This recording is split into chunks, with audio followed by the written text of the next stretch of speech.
Joining me is the political panel, Cameron Milner, former Chief of Staff to Labor leader Bill Shorten and now Director of GXO Strategies, and Michael Costa, former New South Wales Labor Treasurer. Cameron, what do today's inflation figures tell you? Well, it's a terrible set of numbers. I mean, this is inflation back in control again of the Australian economy. I mean, Mr Albanese said mission accomplished at the election on inflation. He said he'd slayed the inflationary dragon. And let's not forget that Michelle Bullock basically fired the starters gun on his re-election campaign by cutting interest rates a year ago, which put, impetus back into his vote again. So no, this is a terrible set of numbers, and it's what we knew was coming, Andrew. We knew that government expenditure was out of control. We knew the economy was still overheating, and the government had no answer to inflation other than cruelly punishing everyone who's got a credit card, everyone who's got a mortgage, and unfortunately renters as well. So there's an awful lot of cost of living pain to come from Mr Cost of Living, Mr Albanese, with these inflation numbers.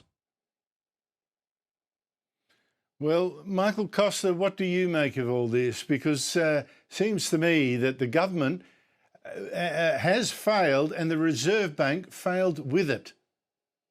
Well, the person that's failed, and I hate to say this, Cameron, is Jim Chalmers. Remember, the underlying strategy here the Reserve Bank has been undertaking was one that he designed. They went through all of those reforms, Andrew. You remember those. They split the board. They put a new strategy in place. They changed the mandate, which was critical. And not only that, they pushed, and the Treasurer pushed for this, for a gradual increase in interest rates to try and manage unemployment. No other Reserve Bank did that. And they managed to go, they went harder, but they came down quicker in terms of the rate. So he's totally responsible. And, this sort of nonsense, the bloke's clueless. To say that government spending has no impact on inflation is absurd.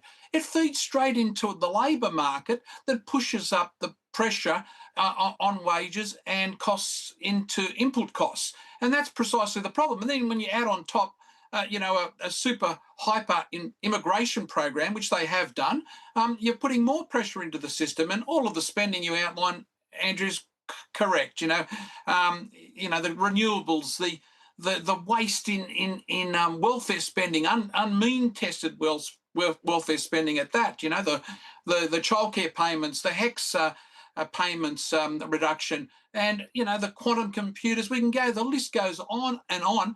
And as for the budget debt, remember, Australia's debt doesn't include in their figures all the off-budget items. There's a lot of those renewables are in the off-budget area. And then you've got the NDIS problems where they've not managed to do anything. They are completely responsible. It's an absolute disaster. Interest rates will go up. They need to go up. But who knows with this Reserve Bank, given the pressure that's been put on them? Yeah, I think the two of their handouts in particular really stick in my craw because they're so unproductive and so wasteful. One is forgiving student debt. I mean, this is debt contracted. Other people paid theirs off. And the other is giving unmeans-tested free childcare, even to families that aren't working. I mean, what the hell is that? Cameron, I also thought the Treasurer's excuse today, look, we actually did a good job and that's why we got so many interest rate cuts before, well, they're now going to go up. It's actually making a virtue of a sin because they cut interest rates too much when inflation wasn't under control. I just couldn't believe that answer today. Well, no, and I think, Michael, I can agree on this. I mean, I have a lot of time for Jim, as you know, Michael. But on the interest rates, I think the RBA has been heavily politicised. I think they cut to help Albo get re-elected in the midst of a cost of living crisis, and that really helped his vote. And I think they're going to be highly embarrassed now by the fact that every economist is going to say interest rates have to go up by 50 to even 75 basis points to reverse out completely the cuts that Albo had previously had, because inflation is out of control. And that's an economy-wide problem. Now, two more polls today, Michael, both showing more support for One Nation than for the Liberals and the Nationals together. That follows a news poll a week and a bit ago that said the same. This is starting to look a bit more than a temporary blip, a sort of protest. This is starting to become a habit. Andrew, I share Matt Canavan's view on this. Sometimes you've got to have a fight. The real issue here is a coalition that's left of centre cannot win an election. And you can dress up anything you like. A strategy that focuses on winning teal seats, which the last strategy did, unfortunately, it cannot deliver government. They need to go through this. They need to clean out the policy problems, get their values right, and focus where they have to focus, and that's those outer suburban seats and the regions. Now, One Nation, Andrew, I've heard the One Nation story for 2 decades. You know, they were supposed to win all these seats in Queensland. They never won those. Their strategy, you can tell what it is. It's a Senate strategy. That, you know, Barnaby's not running in a lower house seat. If they're so confident, why isn't he running in a lower house seat? So really, you know, they will get a kick up, but at the end of the day, the coalition, and particularly the National Party, needs to focus on getting the value set right and new leaders that reflect that value set, or they've got no hope. Mm-hmm. Michael Costa says new leaders. Is that how you see it, Cameron? Oh, absolutely, Andrew. And I think your editorial at the top of the program was perfect. I mean, Littleproud has to go. I mean, he's a political uni-bomber walking around with a vest strapped to himself trying to blow up the coalition. No, he's got to go. He hasn't shown the temperament to be a leader, Andrew. He's got to go. But I think Lay's got to go as well. I mean, this has got to be the Macbeth option. If it's got to be done, it's got to be done quickly. Cut the wound, cauterise it, as you say, lance the boil, and deal with both leaders, get them off stage. That's last year's problem. A fresh new team for the coalition to finally take the fight up to Labor and give us a decent government by giving us a decent opposition.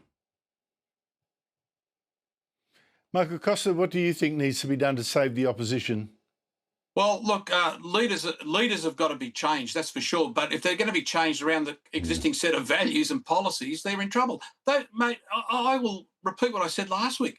Susan Lee should not have voted for those hate speech laws. They are terrible. Well, you can see in the AG's advice yesterday to the imams that we're heading for blasphemy laws. You're allowed to criticise the state of Israel and call it genocidal and everything else. That's acceptable because it's a state, even though all of the policies that are causing the problems in the first place that lead to these political actions and military actions not to be criticised. It's just a terrible, terrible set of laws. And I think they did the right thing. But that's not the issue. The issue for me is the values. You need right-wing, right of centre policies to win the coalition's base back. And you can't do that with this current set of leaders because they're left-wing, particularly in the Liberal Party.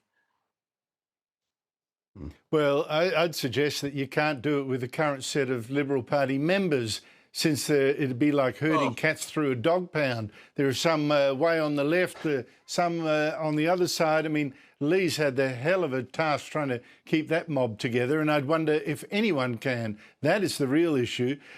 Just before I go, Cameron, just want to circle back to something I asked Michael. I actually think, well, I know there's going to be some big One Nation announcement next week. They plan to announce 1 or 2 high-profile candidates.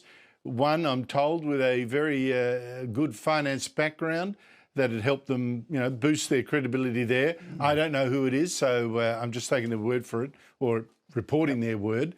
And mining billionaire Gina Rinehart is donating a bigger, faster and safer plane to help Pauline Hanson get around the country. Look, I'm not so sure the bubble will burst that soon. Are you?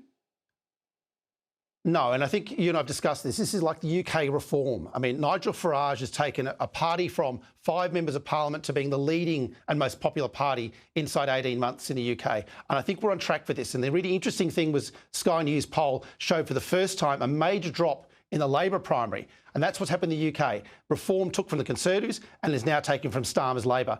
And Albert, 30%, is only 5 points ahead of One Nation on Sky News poll. And that's the big news that came out of the poll, just how close One Nation is to Labor now. But we're a preferential system, not a first past the post. Well, I think they're going to really have a grip on the Senate at the very least, and that's going to be that's going to be big, whatever. Exactly. No, you can't form government in the Senate, but you can really start pushing a government around big time. And I think that's their interim goal. Michael Costa, Cameron Milner, thank you very much to you both.